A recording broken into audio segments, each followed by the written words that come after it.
Welcome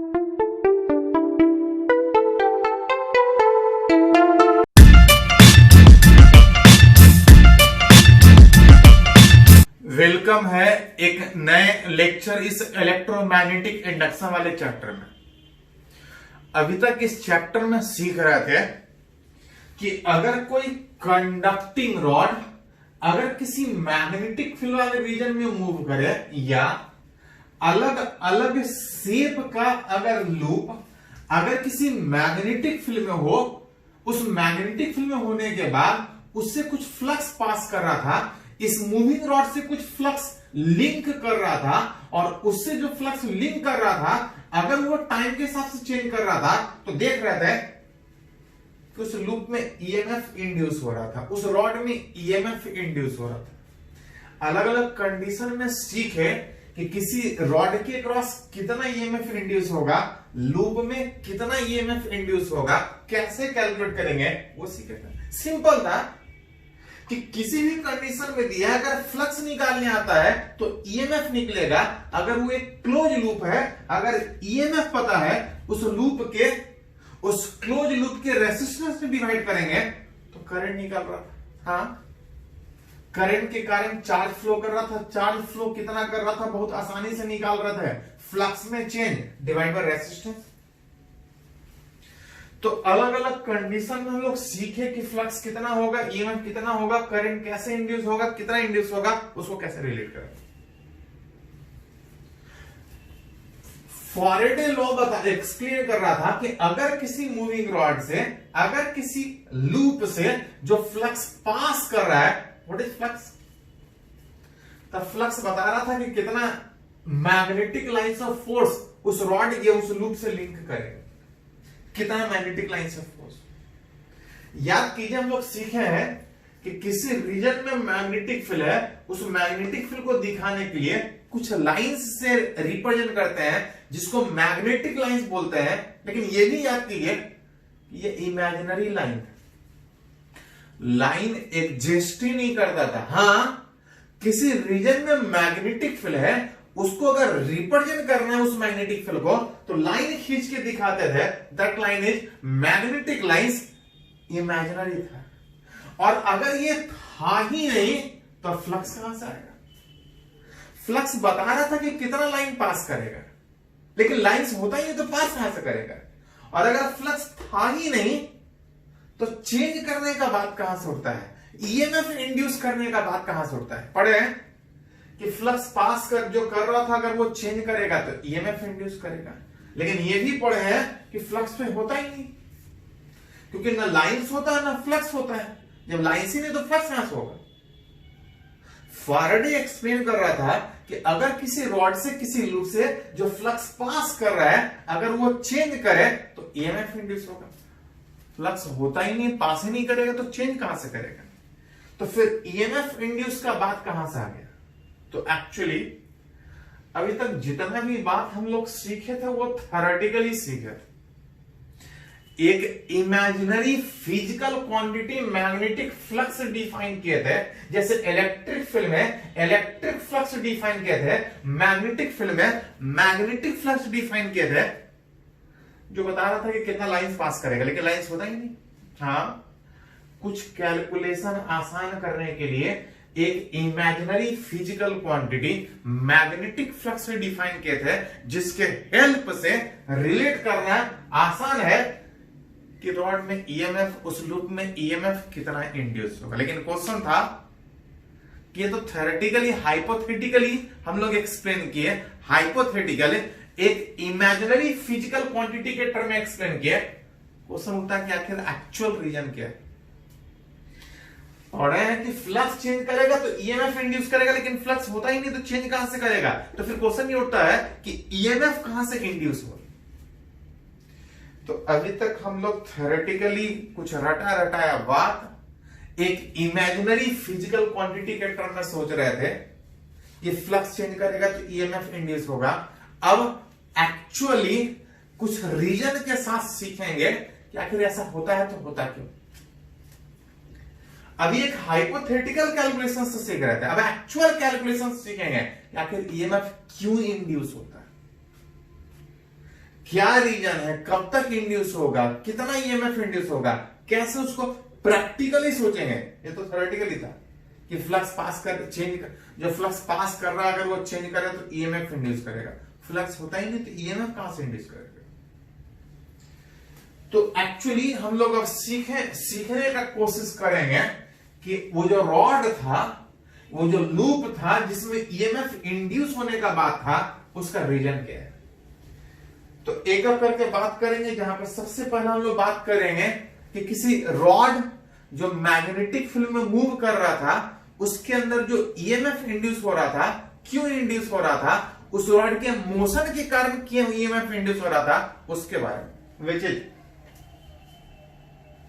motional EMF, motion के कारण किसी कंडक्टिंग रॉड के क्रॉस जो ईएमएफ, जो पोटेंशियल डिफरेंस है, क्यों है, कब तक है, किसके कारण है, रीजन के साथ एक्सप्लेन करेंगे। पढ़े हैं कि when a conducting rod moves in magnetic field, मान लेते हैं किसी रीजन में मैग्नेटिक फील्ड है, अगर उस रीजन में कंडक्टिंग रॉड जब मूव करता था तो पढ़े थे कि मूव करने के ड्यूरेशन में ये जो एरिया स्वीप करता है, जो एरिया जनरेट करता है, उससे जो फ्लक्स पास कर रहा था, मान के चल रहे थे उस रॉड से फ्लक्स पास कर रहा था, और अगर वो फ्लक्स चेंज कर रहा था तो रॉड के क्रॉस ईएमएफ डेवलप हो रहा था। वो थ्योरेटिकली हम लोग बात किए थे, अब थोड़ा प्रैक्टिकली बात करना चाह रहे हैं कि आखिर ऐसा क्यों होता है। तो ये हम लोग थोड़ा बहुत सीखें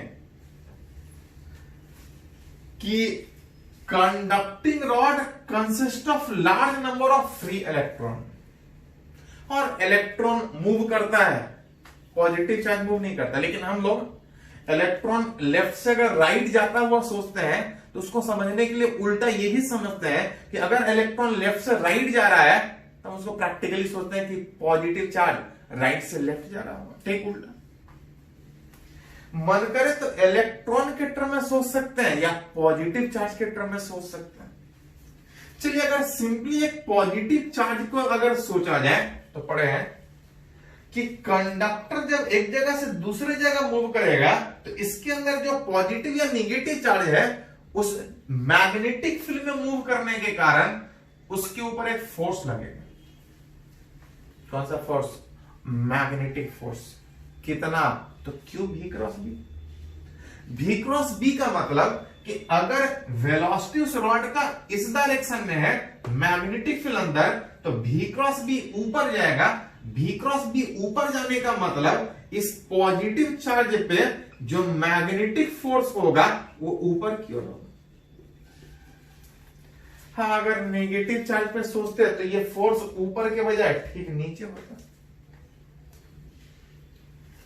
जैसे ये कंडक्टिंग रॉड मैग्नेटिक फील्ड में मूव करेगा, इसके चार्ज के ऊपर फोर्स लगेगा, और चार्ज के ऊपर फोर्स लगने का मतलब कि सारा चार्ज ऊपर, पॉजिटिव चार्ज ऊपर जाने की कोशिश करेगा और सारा नेगेटिव चार्ज नीचे जाने की कोशिश करेगा।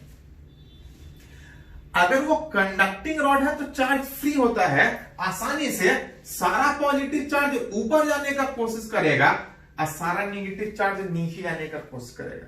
मतलब कि जैसे ही कंडक्टिंग रॉड इस मैग्नेटिक फील्ड में मूव करेगा, इसके एंड पे इस मैग्नेटिक फोर्स के कारण सारा पॉजिटिव चार्ज एक साइड और सारा नेगेटिव चार्ज एक साइड जनरेट होने का कोशिश होगा। Which is when a conducting rod moves in magnetic field, then due to magnetic force equal and opposite charges are induced at its end. Charge आप दे नहीं दें, उस मैग्नेटिक फील्ड में उस रॉड के मूव करने के कारण उसके एंड पे इक्वल एंड अपोजिट चार्ज अपने आप डेवलप हो रहा है, जिसको बोलते हैं चार्ज इंड्यूस हो रहा है। तो क्वेश्चन ये उठता है कि चार्ज इंड्यूस होते ही रहेगा कि एक लिमिट तक। जैसे कंडक्टिंग रॉड मूव किया, equal and opposite charge induce हुआ, और जैसे चार्ज इंड्यूस होगा इसके कारण एक इलेक्ट्रिक फील्ड डेवलप होगा। और याद कीजिए, पढ़े हम कि किसी भी रीजन में अगर पॉजिटिव चार्ज सारा एक साइड है तो पॉजिटिव चार्ज से दूर और निगेटिव चार्ज के तरफ एक इलेक्ट्रिक फील्ड उसके अंदर डेवलप होगा। ड्यू जो चार्ज इंड्यूस जो डेवलप हो रहा है, ड्यू टू दिस चार्ज एक इलेक्ट्रिक फील्ड अपने आप डेवलप हो रहा है, एक इंड्यूस इलेक्ट्रिक फील्ड डेवलप हो रहा है। पॉजिटिव से दूर, नेगेटिव से दूर, induce electric field is develop inside it till, तब तक डेवलप होता रहेगा। कब तक? तो जैसे ही इलेक्ट्रिक फील्ड डेवलप हुआ, इसके ऊपर एक और फोर्स लगेगा, इलेक्ट्रोस्टैटिक फोर्स, F बराबर Q।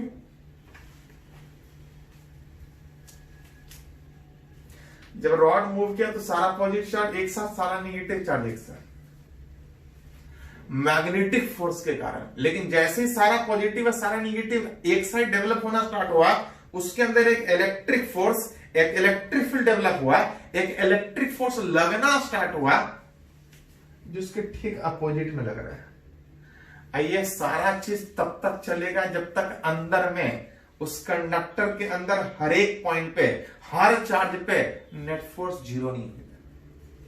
मतलब ये जो चार्ज डेवलप हो रहा है उसके कारण जो इलेक्ट्रिक फील्ड डेवलप हो रहा है, ये तब तक डेवलप होगा जब तक इक्विलिब्रियम पे net force on each charge, अंदर में हर एक पॉइंट पे चार्ज जीरो नहीं हो जाए। मतलब बोल सकते हैं कि इस कंडक्टिंग रॉड के मूव करने के कारण जो चार्ज डेवलप हो रहा है वो मैग्नेटिक फोर्स के कारण, लेकिन हमेशा नहीं, एक लिमिट तक। कब तक? कब तक? एट इक्विलिब्रियम जो नेट फोर्स है विच जो मैग्नेटिक फोर्स था और साथ में जो इलेक्ट्रोस्टैटिक फोर्स था, सब मिला के जीरो होना चाहिए।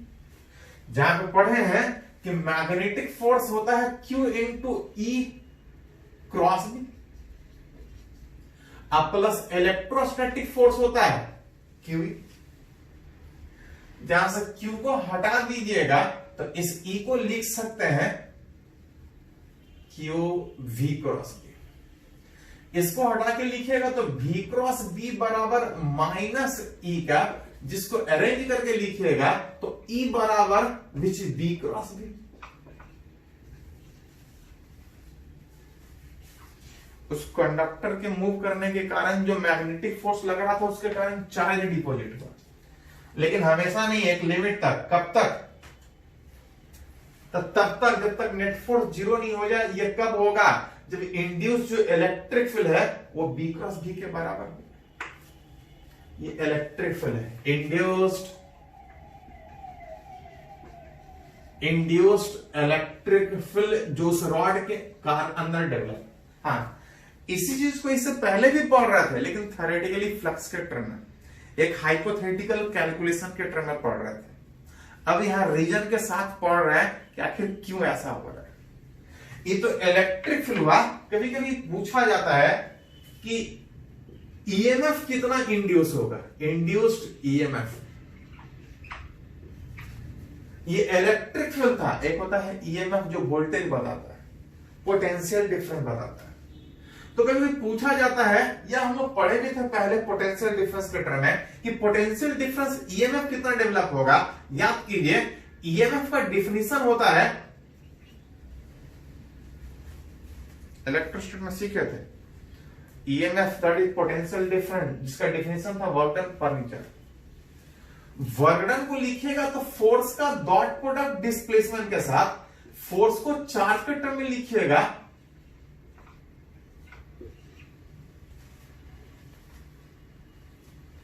जहां से Q को आप चाहे तो हटा सकते हैं, V बराबर E dot dl, that is जो ईएमएफ उस रॉड के क्रॉस डेवलप हो रहा है E डॉट dl, और उस इलेक्ट्रिक फील्ड का जो वैल्यू था B क्रॉस V, और इसका डॉट प्रोडक्ट उस dl वेक्टर के साथ।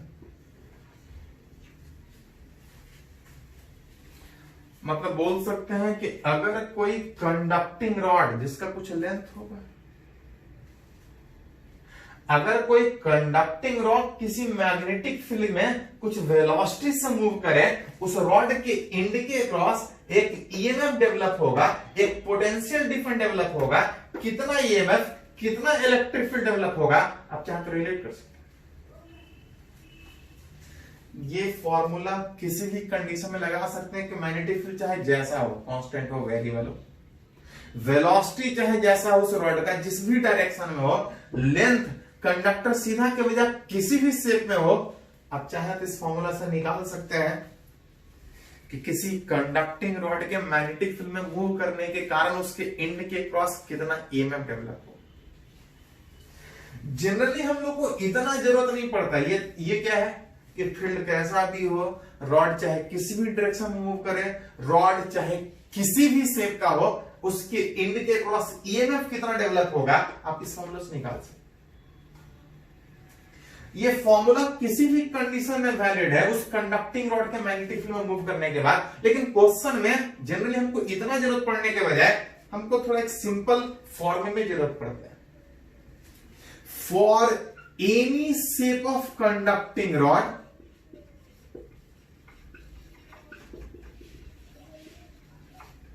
moves in perpendicular uniform magnetic field with अगर constant velocity,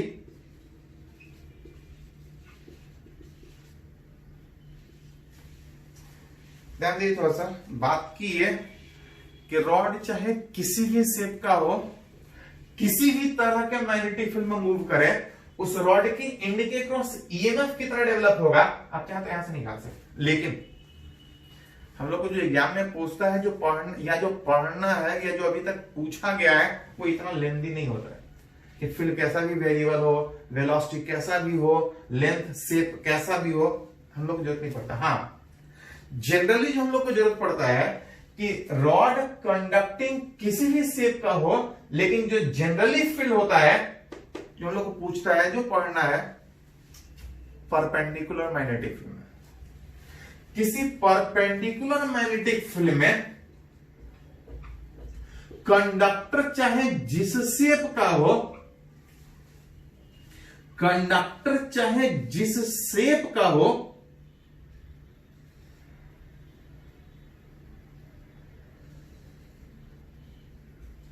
कंडक्टर किसी भी शेप का हो सकता है, वेलोसिटी किसी भी डायरेक्शन में हो, उससे कोई फर्क नहीं पड़ेगा। हाँ, जो फील्ड है वो परपेंडिकुलर होना चाहिए, हर जगह सेम होना चाहिए, तब उस रॉड के एंड के अक्रॉस अगर ईएमएफ निकालना है, then potential difference across its end, अगर उसके एंड के क्रॉस अगर पोटेंशियल डिफरेंस निकालिएगा तो B into V perpendicular divide by L equivalent. आप एक शॉर्टकट बोल सकते हैं, जिसको प्रैक्टिकली सोच भी सकते हैं कि हर जगह फील्ड सेम है, ईएमएफ जो पोटेंशियल डिफरेंस डेवलप होगा उस फील्ड पे डिपेंड करेगा, और साथ साथ वेलोसिटी, और फिर कौन सा वेलोसिटी, तो वेलोसिटी नहीं, याद कीजिए हम लोग पढ़े भी हैं कि रॉड जब मैग्नेटिक फील्ड में मूव करता है तो फ्लक्स के टर्म में समझे थे कि जो एरिया जनरेट करेगा उससे जो लाइन पास करेगा उसी वही मान के चलते थे कि उतना ही फ्लक्स इस रॉड से पास करेगा। लेकिन अगर रॉड अगर अपने लेंथ के अलोंग मूव करे तो चाहे कितना ही लेंथ के अलोंग मूव करेगा, कोई एरिया जनरेट नहीं करेगा। एरिया तब जनरेट करेगा जब वेलोसिटी तिरछा हो, तो वो कुछ एरिया जनरेट करेगा। रॉड अगर अपने लेंथ के अलोंग अगर इस तरह से मूव करे, रॉड अगर इस डायरेक्शन में मूव करे तो एरिया जनरेट नहीं होता है। मतलब इसका लेंथ चाहे जितना भी हो, जो वेलोसिटी जिससे फर्क पड़ेगा, जो एरिया जनरेट करेगा वो वेलोसिटी नहीं, वेलोसिटी कितना भी उससे नहीं फर्क पड़ेगा, वेलोसिटी उस रॉड के परपेंडिकुलर कितना है वो रिलेट करेगा कि कितना एरिया जनरेट करेगा। मतलब बोल सकते हैं कि कंडक्टर चाहे जैसा भी शेप का हो, अगर हर जगह फील्ड सेम है तो उस एंड के क्रॉस जो ईएमएफ होगा उस फील्ड का वैल्यू वेलोसिटी नहीं, उस रॉड के लेंथ के परपेंडिकुलर का साथ साथ एल नहीं, एल इक्विवेलेंट। एल इक्विवेलेंट का मतलब कि अगर रॉड जिस भी शेप का हो, इनिशियल से फाइनल के बीच जो शॉर्टेस्ट लेंथ होगा, जो एल इक्विवेलेंट होगा, वही डिसाइड करेगा कि एरिया कितना जनरेट हुआ। L equivalent vector length initial से फाइनल उस पर डिपेंड करेगा और वेलोसिटी नहीं। उस v के परपेंडिकुलर जो वेलोसिटी है, उस रॉड के लेंथ के एल इक्विवेलेंट के जो परपेंडिकुलर वेलोसिटी है उस पर डिपेंड करेगा कि ईएमएफ कितना हो। ये फॉर्मूला किसी भी कंडीशन में लगा सकते हैं, लेकिन ऐसा जनरली पूछता नहीं है। जनरली फील्ड हर जगह सेम होता है, वेलोसिटी किसी भी डायरेक्शन में हो, लेकिन फर्क किससे पड़ेगा? परपेंडिकुलर वेलोसिटी से। कंडक्टर चाहे जिस शेप का हो उससे कोई फर्क नहीं पड़ेगा। जो इनिशियल और फाइनल के बीच जो शॉर्टेस्ट लेंथ होगा, जब ये मूव करेगा तो यही डिसाइड करेगा कि कितना एरिया जनरेट कर रहा है। इसका इंटीग्रेशन कीजिएगा तो जो एल इक्विवेलेंट जो वेक्टर लेंथ होगा उस पर डिपेंड करेगा कि ईएमएफ उस रॉड के क्रॉस कितना डेवलप हो। ये तो फॉर्मूला हुआ, इसको ध्यान में रखिएगा। ऐसे जनरली ये भी रह सकता है, इसको तो ध्यान में रखना है, लेकिन जनरली क्वेश्चन यहां से पूछा जाता है, यहां से आप रिलेट कर सकते हैं। हाँ, ये फॉर्मूला हुआ, इसको थोड़ा सा कुछ एग्जांपल से सीखते हैं ताकि ये फॉर्मूला यूज कैसे करेंगे। पहले इसको थोड़ा सा नोट कर लीजिए, नोट कीजिए इसको।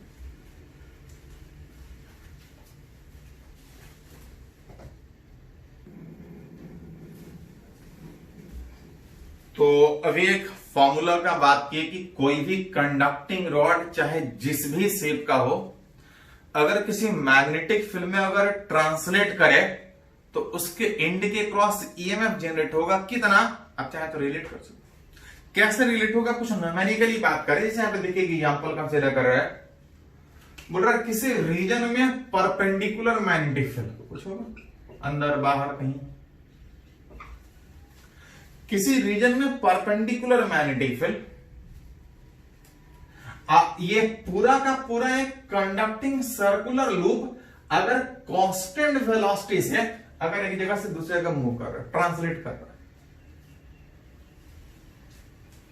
इसका अलग अलग पॉइंट अगर कंसीडर करें ए, बी, सी और डी, ये कंडक्टिंग लूप मैग्नेटिक फील्ड में same speed perpendicular magnetic field में मूव कर रहा है, अतः रिलेट करना चाह रहा है कि VA माइनस VB कितना हो।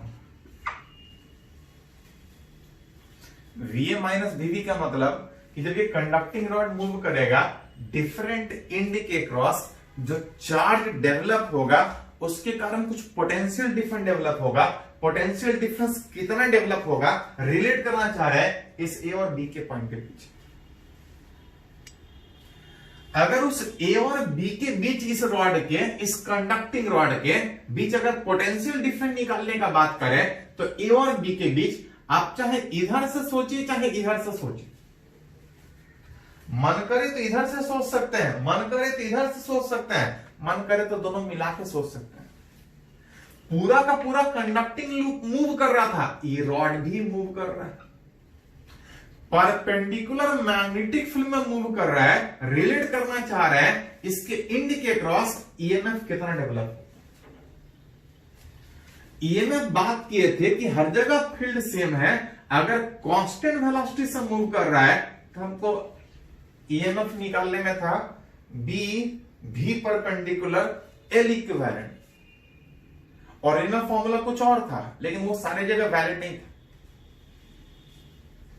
ओरिजिनल फॉर्मूला इंटीग्रेट करके निकालना था, आ रहा था बी क्रॉस बी का डॉट प्रोडक्ट डीएल के साथ, कि मैग्नेटिक फील्ड दिया, वेलोसिटी दिया, कंडक्टर किसी भी शेप में ईएमएफ यहां से निकाल सकते। लेकिन बात किए थे कि जनरली मेरा काम इतना से ही हो जाएगा, B into V perpendicular into L equivalent.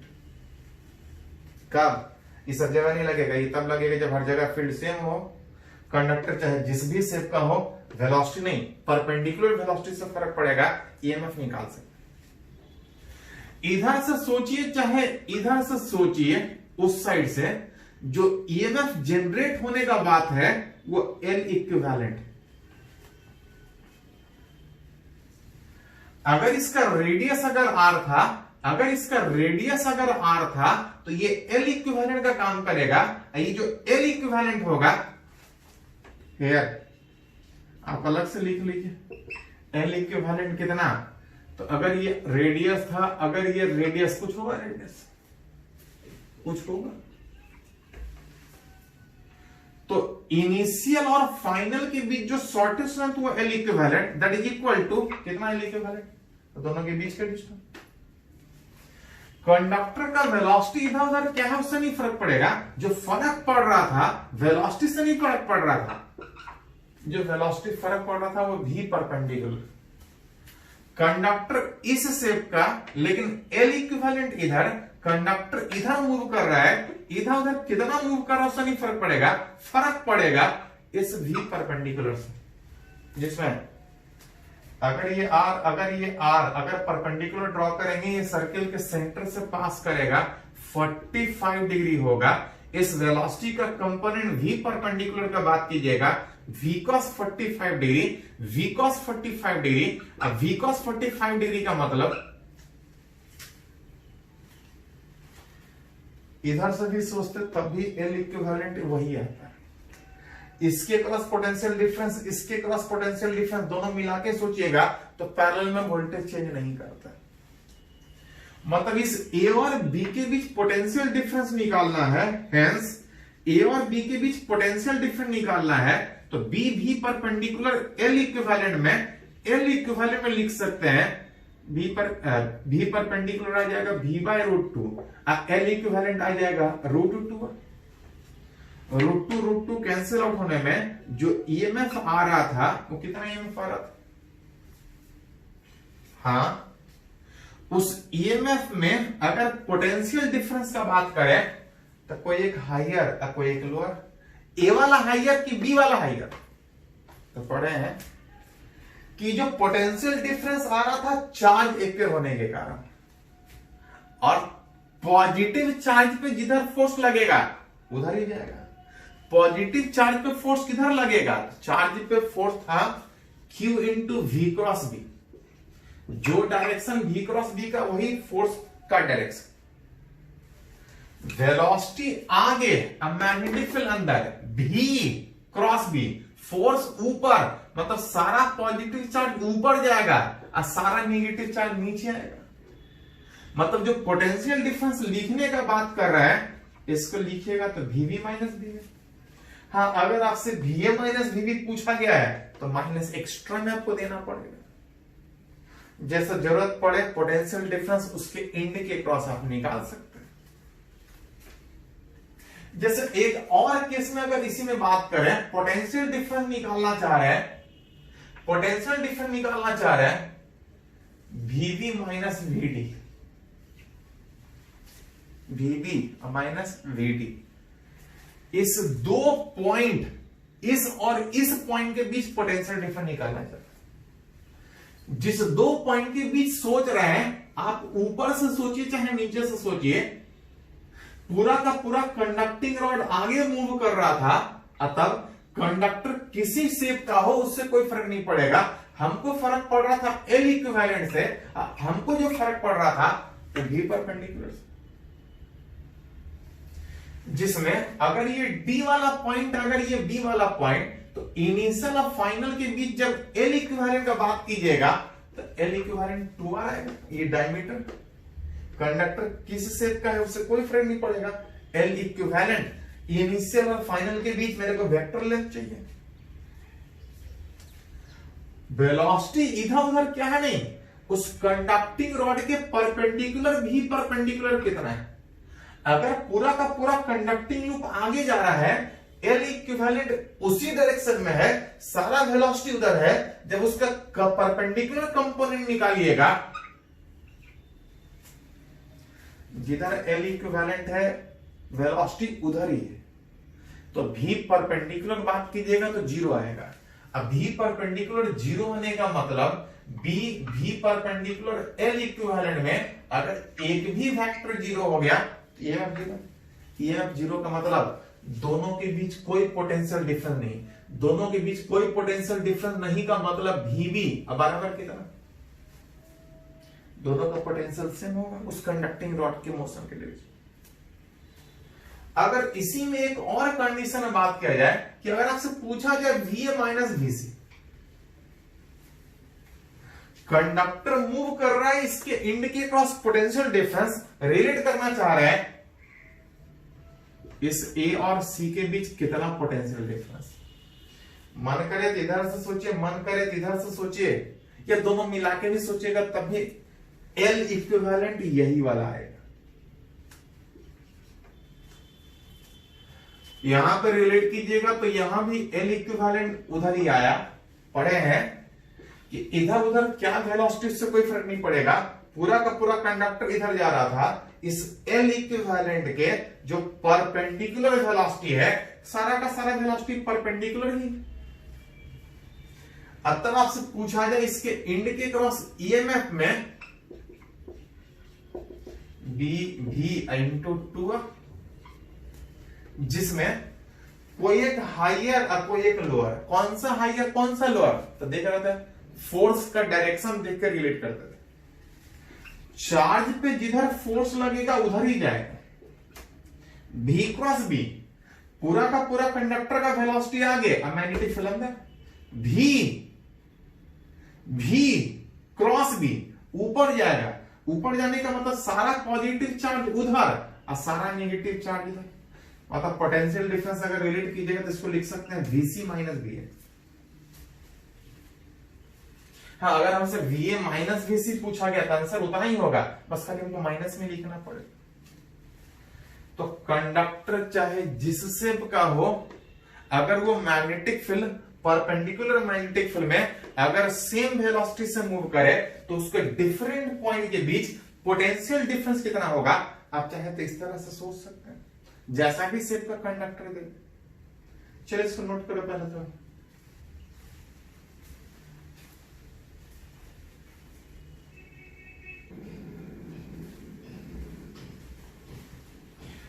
तो अभी एक पॉइंट रिलेट करना सीखे कि रॉड, कंडक्टिंग रॉड चाहे जिस शेप का हो, मैग्नेटिक फील्ड में मूव करेगा तो उसके एंड के क्रॉस एक ईएमएफ डेवलप होगा। क्यों डेवलप होगा, कितना डेवलप होगा, कब तक डेवलप होगा, सारा चीज हम लोग रिलेट करना सीखे। उसी से रिलेटेड एक न्यूमेरिकल और अगर बात करें तो ये जेईई मेन में पूछा है, इस तरह से नीट में भी पूछता है। देखिए थोड़ा सा बोल रहा ऑन अ कंडक्टिंग रेल, एक तरह का ट्रैक, एक तरह का रेल, कंडक्टिंग एक तरह का बोल सकते रॉड रखा है, एक तरह से कंडक्टिंग रेल जिसके इंड पे, दोनों इंड पे कुछ रेसिस्टेंस, रेसिस्टेंस सेम भी हो सकता है, अलग अलग भी हो सकता है। हाँ, जो AIEEE में विजिट जो क्वेश्चन दिया गया था उसमें दोनों में रेसिस्टेंस सेम दिया गया था, दोनों में रेसिस्टेंस सेम था। मन करे जरूरत पड़े तो रेसिस्टेंस अलग भी हो सकता है। एक कंडक्टिंग ट्रैक जिसके इंड पे कुछ रेसिस्टेंस है, इस रीजन में परपेंडिकुलर मैग्नेटिक फील्ड, इस रीजन में मैग्नेटिक फील्ड है, इस कंडक्टिंग ट्रैक पे एक कंडक्टिंग रॉड कुछ स्पीड से मूव कर रहा है। पढ़े हैं कि कंडक्टिंग रॉड जब मैग्नेटिक फील्ड में मूव करेगा तो इसके क्रॉस एक ईएमएफ का काम करेगा, एक पोटेंशियल डिफरेंस डेवलप होगा। और याद कीजिए, अगर कहीं पोटेंशियल डिफरेंस और कहीं रेसिस्टेंस एक क्लोज लूप का हिस्सा है तो करंट पास करेगा। यही क्वेश्चन पूछा गया था जेईई मेन वाले एग्जाम, इस तरह से नीट में भी पूछा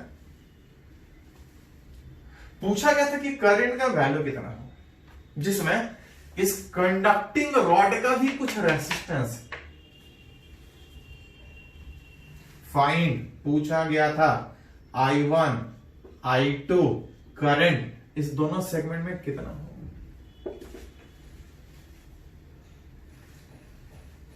पढ़े हैं कि ये कंडक्टिंग रॉड जब पर मैग्नेटिक फील्ड में मूव करेगा तो इसके क्रॉस एक पोटेंशियल डिफरेंस होगा।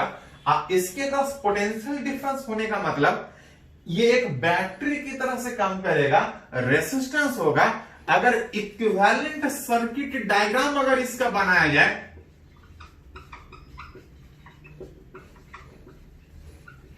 अगर इसका सर्किट डायग्राम, अगर करंट इलेक्ट्रिसिटी किस तरह सोचा जाए तो बोल सकते हैं कि इधर एक रेसिस्टेंस था, एक कंडक्टिंग रॉड ये था, इधर एक रेसिस्टेंस था, जिसमें जब ये कंडक्टिंग रॉड उस मैग्नेटिक फील्ड में मूव करेगा, ये एक ईएमएफ की तरह से काम करेगा, जिसका कोई एक हाइयर होगा, कोई एक लोअर होगा। किधर हाइयर किधर लोअर? तो जब परपेंडिकुलर मैग्नेटिक फील्ड में अगर कंडक्टिंग रॉड अगर इधर मूव कर रहा है, तो चार्ज पे फोर्स V क्रॉस B में ऊपर लगेगा। सारा पॉजिटिव चार्ज ऊपर, सारा नेगेटिव चार्ज ऊपर नीचे, मतलब ये एक बैटरी की तरह से काम करेगा, एक ईएमएफ की तरह से काम करेगा, जिसमें ईएमएफ कितना, तो ईएमएफ था B V L, V perpendicular L। साथ में बोल रहा है कि इस रॉड का एक रेसिस्टेंस भी है, मतलब ये एक रेसिस्टेंस की तरह से काम करेगा। यहां भी एक रेसिस्टेंस, यहां भी रेसिस्टेंस। अब आपसे पूछा जा रहा है इस करंट का वैल्यू कितना, आप देख सकते हैं इस बैटरी के कारण कुछ इधर भी करंट आएगा, कुछ इधर भी करंट आएगा, और सारा करंट फिर वापस इधर चला जाएगा, जहां पे इधर से I1 इधर से I2, I बराबर I1 प्लस I2।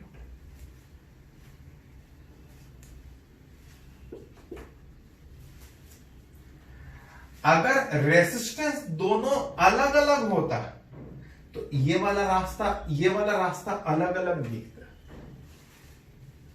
आप गौर से देख सकते हैं दोनों के सर्किट डायग्राम में कोई अंतर नहीं, दोनों के सर्किट डायग्राम में कोई अंतर नहीं होने का मतलब बोल सकते हैं कि जैसा करंट इधर जाएगा वैसा ही करंट उधर जाएगा। हाँ, अगर आप रिलेट करते कि अगर रेसिस्टेंस अलग अलग है तो इधर हमको अलग सोचना पड़ता, इधर अलग सोचना पड़ता। अभी दोनों का रास्ता सेम है तो सिंपली सोच सकते हैं I1 I2 बराबर, अब दोनों मिला के जो इधर करंट जा रहा है आप लिख सकते हैं 2I1 I2। कोई एक साइड करंट निकाल लीजिएगा तो दूसरे साइड भी निकल जाएगा। अगर ये रेसिस्टेंस नहीं होता तो हम सीधा बोलते कि ये बैटरी इसके क्रॉस कनेक्टेड है। इन गड़बड़ क्या है, ये रेसिस्टेंस यहां पे सीधा नहीं बोल सकते।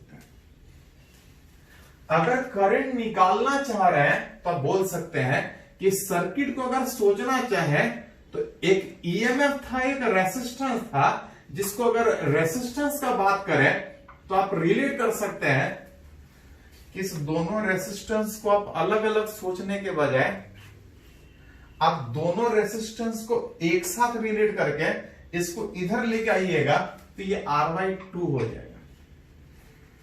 ये इधर आएगा तो दोनों पैरेलल में हो जाएगा, जिसके क्रॉस एक बैटरी ईएमएफ E और रेसिस्टेंस R। जिससे बैटरी से जब करंट का बात कीजिएगा तो लूप एक है, एक लाइन में आप आंसर निकाल सकते हैं ओम्स लॉ से। I बराबर V/R में वोल्टेज आ रहा था ईएमएफ दैट इज BLV, और जब रेसिस्टेंस का बात होगा तो इस लूप में resistance R plus R/2, R plus R/2 मतलब 3R/2 ऊपर लेके जाएगा तो 2BLV divide by 3 that is I कौन सा I? तो I इस लूप में करंट निकला। और अगर I निकल गया तो I1 I2 भी निकलेगा। I1 I2 बराबर था, I1 I2 बराबर था, यहां से रिलेट कीजिएगा तो I/2, जिससे डिवाइड कीजिएगा तो आप लिख सकते हैं BLV/3। गड़बड़ तब होता जब दोनों का रेसिस्टेंस अलग अलग होता, तो हमको अलग अलग सोचना पड़ता, थोड़ा सा लेंदी होता, इसका अलग सोचना पड़ता, इसका अलग सोचना पड़ता। किरचॉफ वोल्टेज लॉ से यहाँ पे गड़बड़। आसान क्या होगा कि दोनों रेसिस्टेंस सेम होने के कारण दोनों को सिंपली इक्विवेलेंट निकाल लिया, दोनों को हटा के सिंगल रेसिस्टेंस में कन्वर्ट किया तो पैरेलल में R/2, और सिंगल बैटरी सिंगल लूप आसानी से करंट निकाल लिया। इसमें निकला तो बाकी सेगमेंट में भी आसानी से निकलेगा। हाँ, अगर ये नहीं होता तो और आसान होता, इतना नहीं सोचना होता, अलग अलग होता था थोड़ा सा और लेंथी होता। तो ये जेईई मेन में पूछा है जिसमें रेसिस्टेंस सेम दिया था, करंट पूछा था, आसानी से आप रिलेट कर सकते हैं। चलो इसको थोड़ा नोट करो।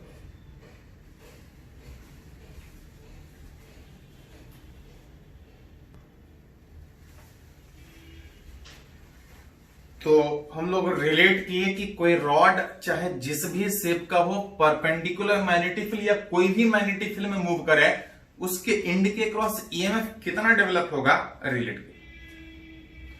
अभी जो मोशन के कारण जो ईएमएफ रिलेट कर रहा था उसमें ट्रांसलेशन हो रहा था रॉड। अभी अगर रिलेट करें कि अगर कोई रॉड अगर ट्रांसलेट करने के बजाय अगर वन एंड के अबाउट अगर रोटेट कर रहा है, अगर कोई कंडक्टिंग रॉड अगर किसी परपेंडिकुलर मैग्नेटिक फील्ड में अगर रोटेट कर रहा है तो रिलेट करना चाह रहा है इसके एंड के क्रॉस ईएमएफ कितना डेवलप करेगा। बात कर रहे थे कि अगर कोई रॉड मूव करेगा कुछ वेलोसिटी के साथ तो जो ईएमएफ आ रहा था कुछ इतना आ रहा था, लेकिन यह तब था जब हर एक पॉइंट का वेलोसिटी सेम था। याद कीजिए जब रॉड रोटेट करेगा तो जैसे जैसे सेंटर से डिस्टेंस चेंज करेगा वेलोसिटी चेंज करेगा।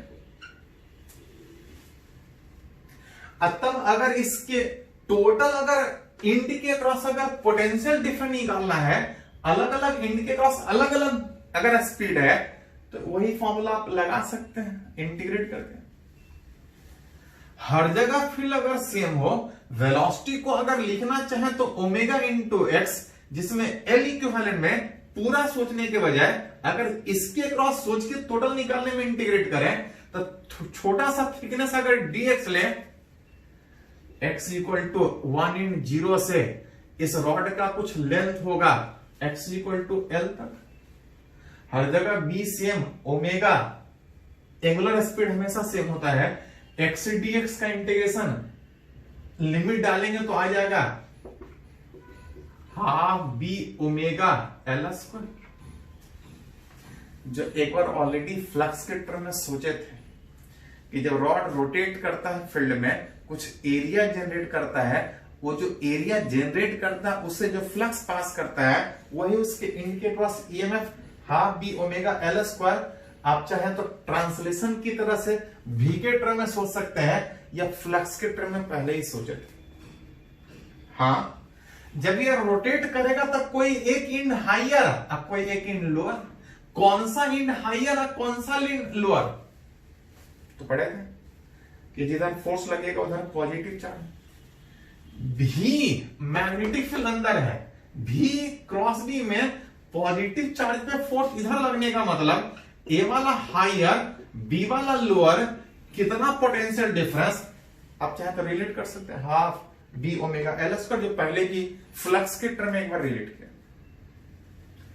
ये तो हुआ कि अगर कोई रॉड सीधा अगर परपेंडिकुलर मैग्नेटिक फील्ड में मूव कर रहा है तो ईएमएफ कितना जनरेट होगा फॉर अगर any shape of conducting rod.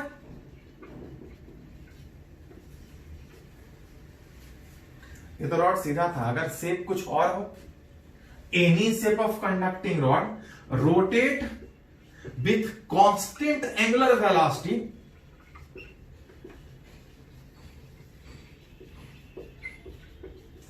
इन अगर परपेंडिकुलर मैग्नेटिक फील्ड।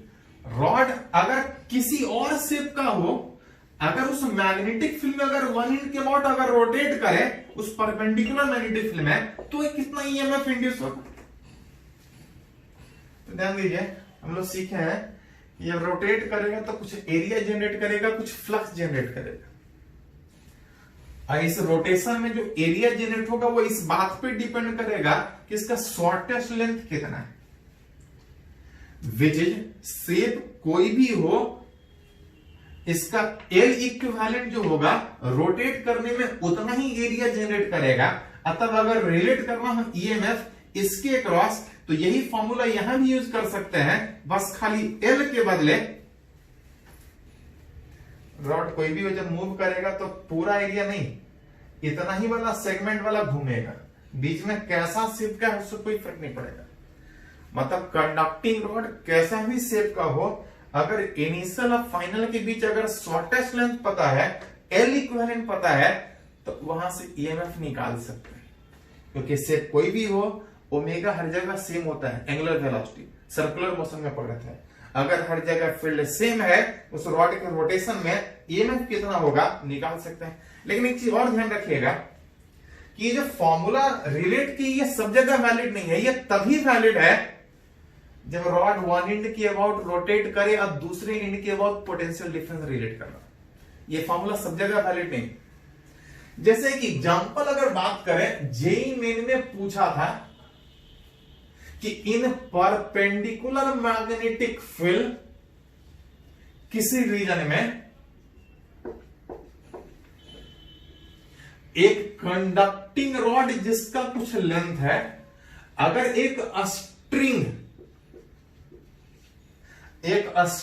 से कनेक्टेड इस वन एंड के अबाउट अगर कांस्टेंट एंगुलर वेलोसिटी से रोटेट कर रहा था, तो आपसे पूछा जा रहा था कि इस ए और बी के बीच फाइंड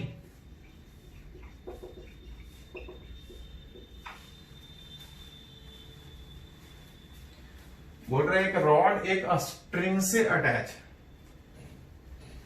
और इस स्ट्रिंग का भी लेंथ एल ही है, इसका भी लेंथ एल, इसका भी लेंथ एल। ये जेईई मेन में पूछा है। अगर इस वन एंड के अबाउट अगर रोटेट करें तो आपसे पूछा जा रहा था इस ए और बी के बीच का पोटेंशियल डिफरेंस कितना है।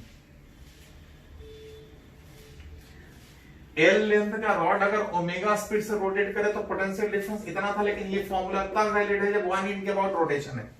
अगर ये इसके अबाउट रोटेशन होता तो पोटेंशियल डिफरेंस डायरेक्ट बैठा सकते थे, लेकिन इसके अबाउट रोटेशन के बजाय अगर ओ पॉइंट के अबाउट रोटेशन है और तब आपसे पूछा जा रहा है इस ए और बी के बीच का पोटेंशियल डिफरेंस कितना होगा, कैसे रिलेट होगा? तो कुछ नहीं, हम लोग जो पढ़े हैं वो तब पढ़े हैं जब वन एंड के अबाउट रोटेशन हो, लेकिन रोटेशन किसी और के अबाउट है, अब पूछा है तो करेंगे क्या कि पहले हम इस एंड का पोटेंशियल डिफरेंस इस रोटेटिंग एंड के अबाउट रिलेट करेंगे, इसका पोटेंशियल डिफरेंस इससे रिलेट करेंगे, इसका पोटेंशियल डिफरेंस इससे रिलेट करेंगे, इसके रेस्पेक्ट में जब दोनों का निकल जाएगा तो फिर उसके हेल्प से इस दोनों के बीच निकालेंगे। पहले दोनों का पोटेंशियल डिफरेंस इसके बीच, अब तब हम इसके बीच निकालेंगे। मतलब अगर यहां पर रिलेट करें तो आप बोल सकते हैं कि बिटवीन पॉइंट ओ एंड ए, जब ये रॉड रोटेट करेगा तो इसके बीच लेंथ एल काउंट होगा, और अगर एल लेंथ का रॉड अगर रोटेट करे तो उसके अक्रॉस जो पोटेंशियल डिफरेंस होगा half B omega L square, जिसमें कोई एक हाइयर कोई एक लोअर। कौन सा हाइयर कौन सा लोअर? जिधर पॉजिटिव चार्ज का फोर्स लगे। जब रॉड रोटेट करेगा तो वेलोसिटी ऊपर ऐसा रोटेट कर रहा है, भी ऊपर बी अंदर, भी क्रॉस भी, फोर्स इधर लगेगा, पॉजिटिव चार्ज पे इधर फोर्स लगेगा, सारा पॉजिटिव इधर आने का बात होगा, वीओ माइनस वी उस रॉड के रोटेशन। इसका इसके अबाउट रिलेट किए, इसका अगर इसके अबाउट रिलेट करें between point O and D, तो इस वन एंड के अबाउट अगर ये रोटेशन अगर सोचें तो हम डायरेक्ट फॉर्मूला बैठा सकते हैं, हाफ बी ओमेगा एल की जगह पे 12 होगा। अब इसके अबाउट सोचिएगा तो आ जाएगा वीओ माइनस वी, लेकिन हमको रिलेट करना है between point A and B. A and B में सारा पॉजिटिव चार्ज इधर जाने में ए वाला हाइयर बी वाला लोअर, सारा पॉजिटिव चार्ज इस साइड भाग रहा है। इसको अगर थोड़ा सा अरेंज करके लिखे तो आप ऐसा लिख सकते हैं, वीओ वाला फैक्टर हट जाएगा, ये minus minus plus V minus V, इसको हटा के आप ऐसा लिख सकते हैं। और अगर ऐसा लिखिएगा तो वीओ माइनस वी आ रहा था, यह जा रहा था 2b omega L square minus half B omega L square, जिसको अरेंज करके निकालिएगा तो आप निकाल सकते।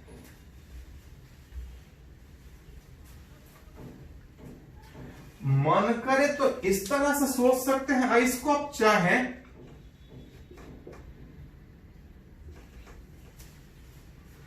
तो इस रोटेटिंग रॉड के अक्रॉस ईएमएफ में रोटेशन में जैसे जैसे दूर जाएंगे स्पीड चेंज करेगा B, V perpendicular L equivalent में हर जगह मैग्नेटिक फील्ड सेम, V को आप ओमेगा x लिख सकते हैं। यहां से x डिस्टेंस पे अगर एक df थिकनेस का सेगमेंट सोचे, बस खाली लिमिट डाल दे में x इक्वल टू L से x इक्वल टू 2,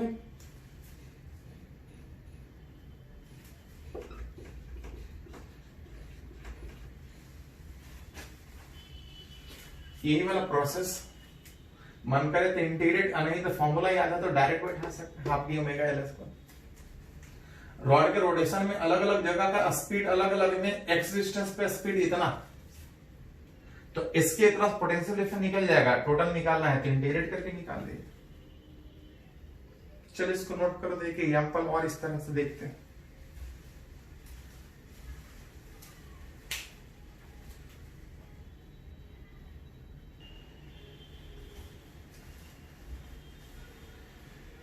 तो एक और अगर एग्जाम्पल अगर इस रोटेशन पे रिलेट करें तो मान के चल रहा है कि एक सर्कुलर लूप किसी परपेंडिकुलर मैग्नेटिक फील्ड में वन एंड के अबाउट अगर कांस्टेंट एंगुलर स्पीड से रोटेट कर रहा है।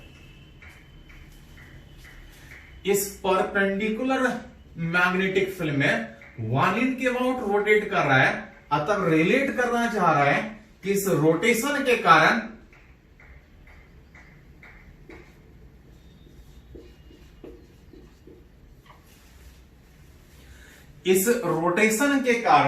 इस O और इस A वाले एंड के बीच पोटेंशियल डिफरेंस कितना होगा। अभी जस्ट एक फॉर्मूला रिलेट किए थे कि अगर रॉड सीधा हो तो वन एंड के अबाउट जो पोटेंशियल डिफरेंस आ रहा था, half B omega L square,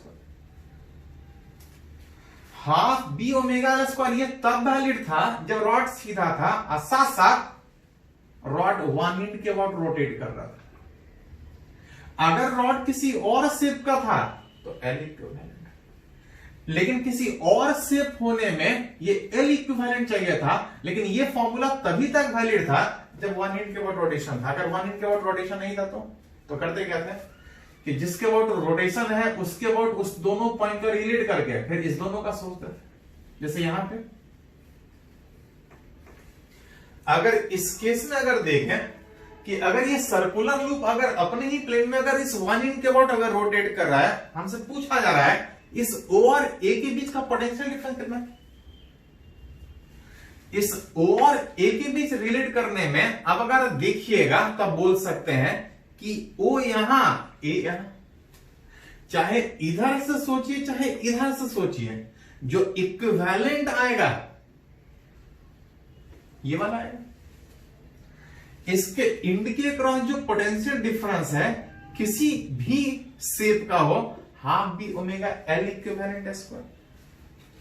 अगर इस शेप में है तो एल इक्विवेलेंट अगर रिलेट कीजिएगा, रेडियस अगर आ रहा कुछ होगा रेडियस, तो जो एल इक्विवेलेंट आ रहा है वो कितना आ रहा है, √2r।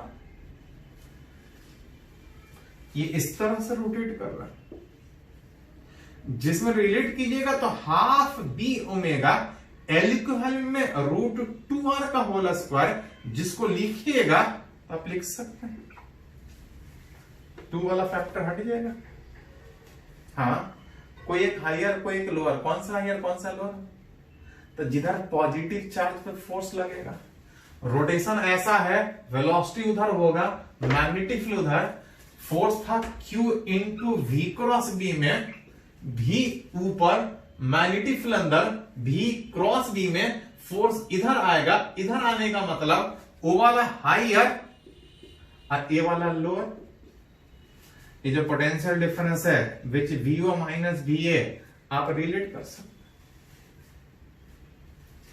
अगर आपसे पूछा जाए पोटेंशियल डिफरेंस अगर VO माइनस VB निकालना है तो VO माइनस VB के निकालने में O वाला यहां पे B वाला यहां पे, रॉड इस शेप का था, रॉड इस शेप का था। शेप कोई भी हो जब रोटेशन में रिलेट करते हैं तो हमको जो EMF निकालने में था half B omega L equivalent. हर जगह फील्ड सेम है, ओमेगा सेम होगा, एल इक्विवेलेंट में इनिशियल और फाइनल के बीच equivalent that equal to 2r। जहां से रिलेट कीजिएगा तो आ जाएगा 2b ओमेगा आर स्क्वायर में वेलोसिटी इधर है, v क्रॉस b कीजिएगा तो o वाला हाइयर b वाला लोअर। पोटेंशियल डिफरेंस उस तरह से रिलेट कर सकते। हाँ, अगर इसी में अगर हमसे पूछा जाए कि Vm माइनस Vb निकालना है तो A यहां है, B यहां है, इस A और B के बीच निकालना है। रोटेशन किसी और के अबाउट हो रहा है, रोटेशन किसी और के अबाउट हो रहा है। अगर A और B के बीच पूछे तो सीधा फॉर्मूला नहीं लगा सकते हैं। हाँ, ऐसा कर सकते हैं कि इस A और B के बीच निकालना है, उसके लिए अगर O के अबाउट इस A का निकाल ले, O के अबाउट अगर B का निकाल ले तो A और B के बीच निकलेगा। O और A के बीच, O और B के बीच निकाला हुआ है तो A और B के बीच निकालने में सीधा तो नहीं निकाल पाएंगे, लेकिन इसको अगर लिखना चाहे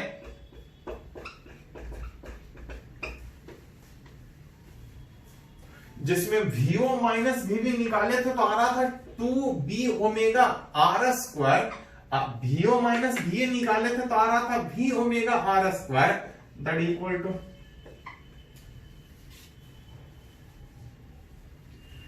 अगर इसी में अगर आपसे पूछा जाए कि VA माइनस VC अगर पूछे तो A यहां, C यहां, रोटेशन ना A के अबाउट ना C के अबाउट किसी और के अबाउट हो रहा है।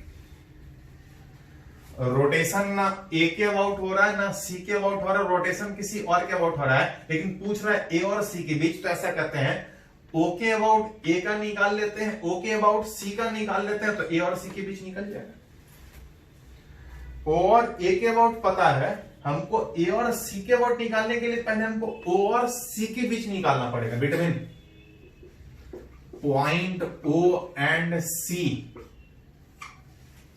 O एंड C अगर बात करें तो कंडक्टर ऐसा शेप का इस तरह से रोटेट कर रहा था। हमको चाहिए इक्विवेलेंट, ये R इनिशियल और फाइनल के बीच इक्विवेलेंट। EMF में half B omega L equivalent में half B omega L equivalent का वैल्यू √2r, यह आएगा B ओमेगा आर स्क्वायर, जिसमें कोई एक हाइयर कोई लोअर, किधर रोटेशन उधर है, V क्रॉस B में फोर्स ऊपर, सारा पॉजिटिव यहां पे निगेटिव इधर, VO माइनस VC। लेकिन हमको VO माइनस VC नहीं, VA माइनस VC पूछा है। आप रिलेट कर सकते हैं, इसको लिखना चाहे तो ऐसा लिख सकते हैं, VO cancel out, minus minus plus VA minus VC। जिसमें VO माइनस VC निकाले थे तो आ रहा था B ओमेगा आर स्क्वायर। अब VO माइनस VA निकाले तो वो भी B ओमेगा आर स्क्वायर आ रहा था। मतलब इस रिंग के रोटेशन में A और C के बीच का पोटेंशियल डिफरेंस 0, मतलब A और C का पोटेंशियल सेम हो। तो जिसके बीच जिस तरह से पूछा जाए, ट्रांसलेशन में सीखे और रोटेशन में सीखे, रिलेट कर सकते हैं। चलिए इसको नोट करो।